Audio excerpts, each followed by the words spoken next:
going to take her in the round pen and teach her a little something about her hip.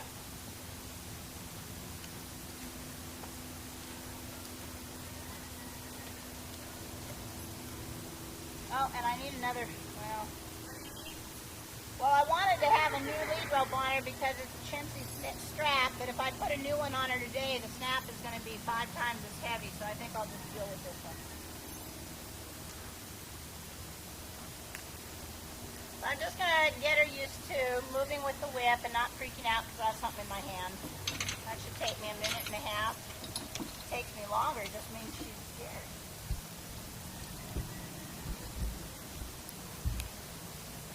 And this is only because babies react differently. If I give her a little tap on the hip or raise something up, she might just take off and pull on me.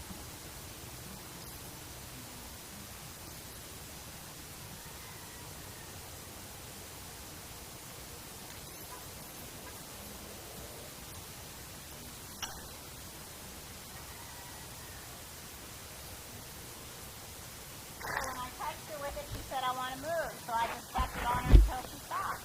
Okay. I wanted to just kind of ignore it. That was a horsefly, that wasn't me.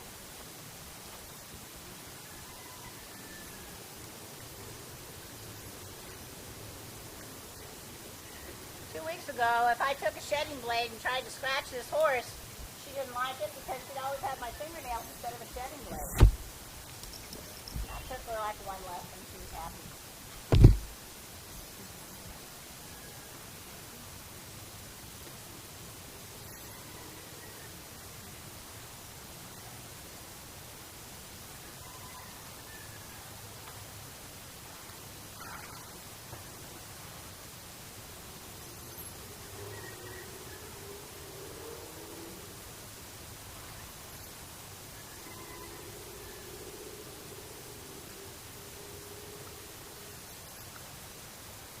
So that's good enough.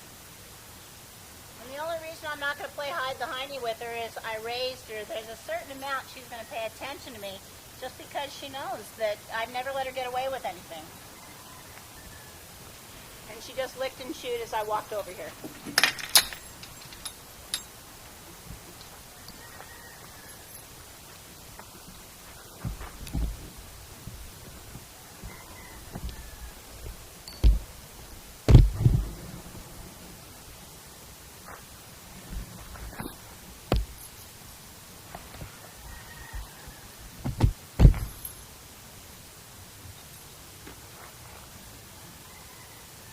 I'm simply blocking her eye so she either has to look to her right or look in the trailer. So she's curious and she decided to look in the trailer. And I don't pet her and say, good girl.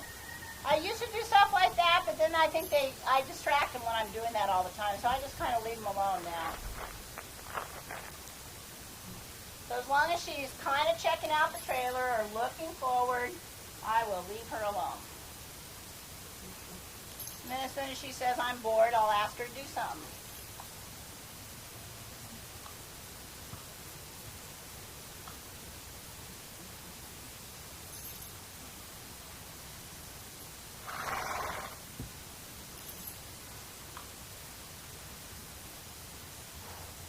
Oh, and I also forgot one more thing. I try not to laugh because later on down the road, laughing is a reward tone to my horses. So when they balk, I don't laugh. When they look at something snort, like she actually doesn't know how to pick up her feet. So there's a possibility that she tries to walk in and falls on her nose, and I'm going to try not to laugh.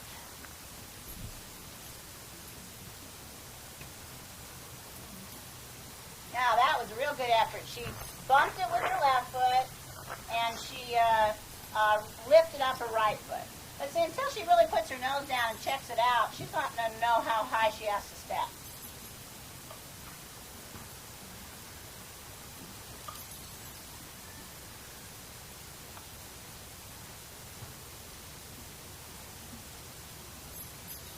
And normally, if I was getting paid to haul this horse from point A to point B, she's walking up here nice and friendly. We just get a couple of guys behind. I'd do a little something with her. If she couldn't step that high, we just kind of shove her in. But if I know I'm going to train the horse, no way. I teach him exactly the way I'm doing it now.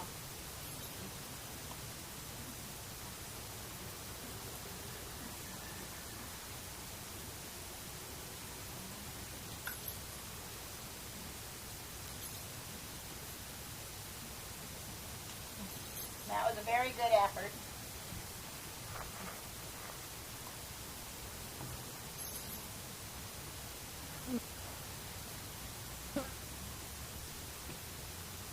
Good effort.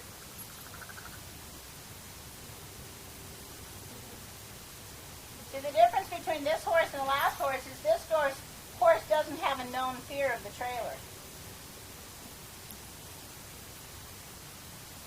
It's probably smelling all the other horse poop in there.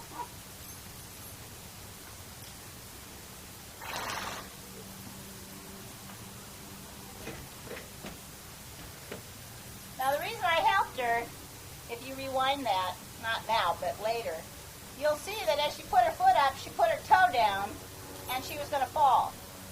So I tried to grab her foot, so she put her flat foot down. That's all. And it's okay if she falls, but it just means sometimes they're a little shyer about going in.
Good effort.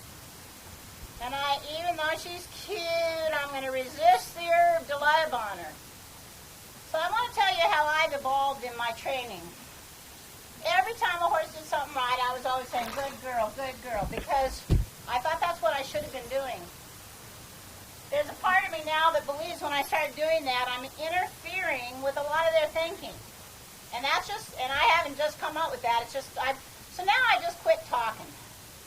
If the horse is doing what they're supposed to, I'm quiet. When she comes out, I don't love on her, I just leave her alone. But some people think that I'm telling them never to love on your horses. Those of you that know me know that I love on Trixie and I rub her eyes and stuff. And I've loved on this baby before too. But I don't do it for free for nothing. Okay? They have to do something.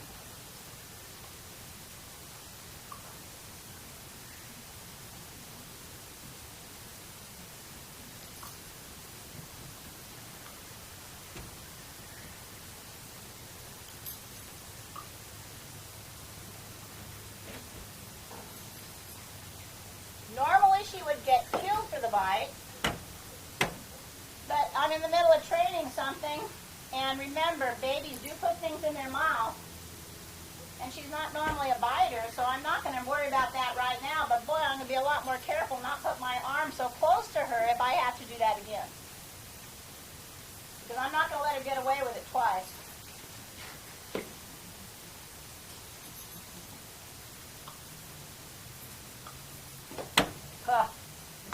You see how she figured out how to do it herself that time?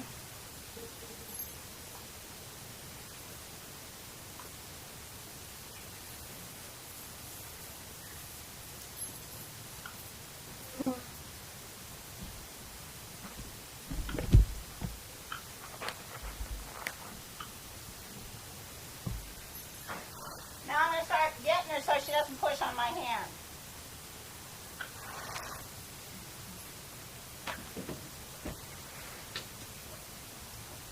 See, I don't want her to rake her knee on this metal right here. And so that's why I'm pushing on her. So she's pushing back, and that's why I whacked her.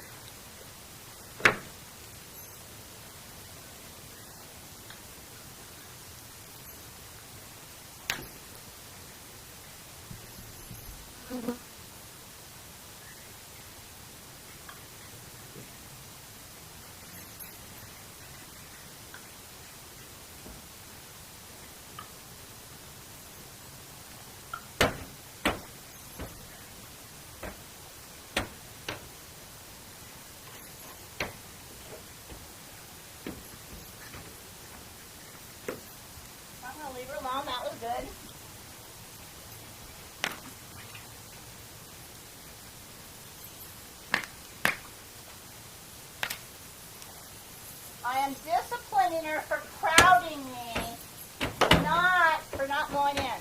And see, I'm not going to cut that out of the videotape.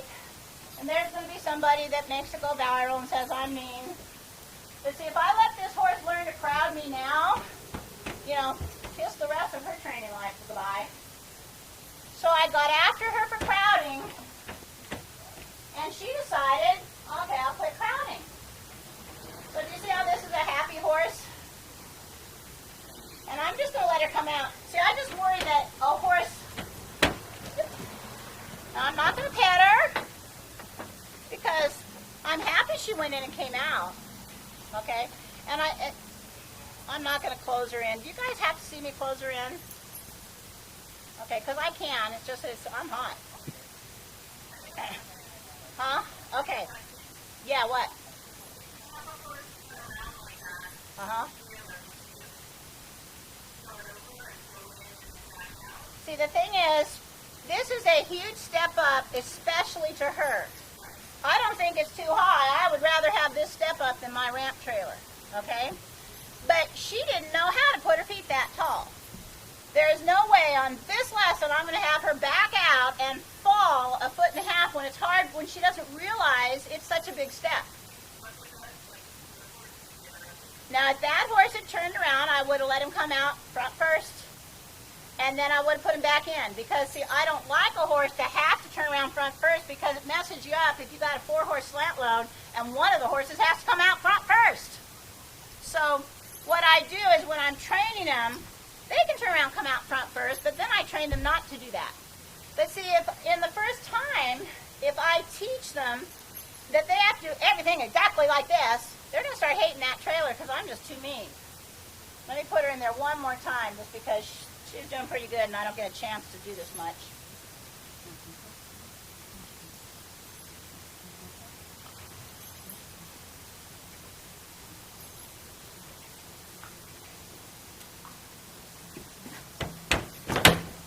See, horses are quick learners. Once they figure something out, I don't have to keep telling her how to pick her feet up.